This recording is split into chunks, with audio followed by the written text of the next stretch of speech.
कि तुम तीनों अपनी अपनी बीवियों से बहुत प्यार करते हो। बेटा बात ऐसी है कि हमारे कुल गुरु ने कहा है कि प्रेग्नेंट होने के बाद मेरी तीनों बेटियां शुरू के 4 महीने हमारे गांव में जाकर रहेगी, जहां मेरे चाचा जी रहते हैं। अरे लेकिन क्यों मम्मी, गांव में जाकर रहने की क्या ज़रूरत है इन तीनों को? वो क्या है ना बेटा, हमारे परिवार को एक श्राप है। अगर मेरी बेटियों ने यहाँ पर बच्चा पैदा करने की कोशिश की तो उनके बच्चों को कुछ भी हो सकता है।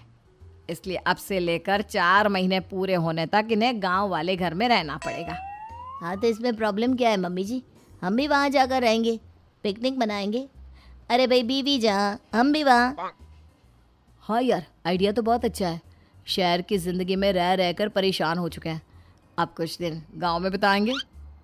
तुम लोग समझने की कोशिश क्यों नहीं करते? तुम में से कोई भी वहाँ नहीं जा सकता और मैं यहाँ रहूँगी ना तुम तीनों के साथ। 4 महीने की तो बात है, उसके बाद ये तीनों ही लौट कर आ जाएंगी। ठीक है मम्मी जी, अब हमारे बच्चों का सवाल है तो ये तो करना ही पड़ेगा। कावेरी अपनी तीनों बेटियों को कुछ दिन के लिए घर से बाहर कहीं दूसरे शहर में रहने के लिए भेज देती है। कुछ दिनों के बाद, अरे मम्मी जी बहुत दिन से पिज्ज़ा नहीं खाया, मंगवाइए ना।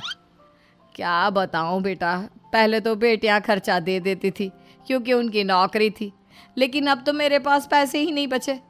थोड़े बहुत पैसे हैं जो बच्चों की डिलीवरी में काम आएंगे। लेकिन मम्मी जी, आपकी बेटियों को वापस आने में तो अभी बहुत वक्त बाकी है।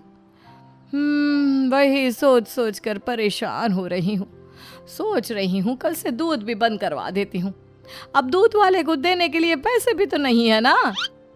अरे नहीं नहीं मम्मी जी, अगर दूध भी बंद करवा दोगी तो मुझे चाय कहाँ से मिलेगी, और चाय के बिना मैं तो मर ही जाऊंगा। क्या करूं बेटा, इसके अलावा हमारे पास कोई ऑप्शन नहीं है।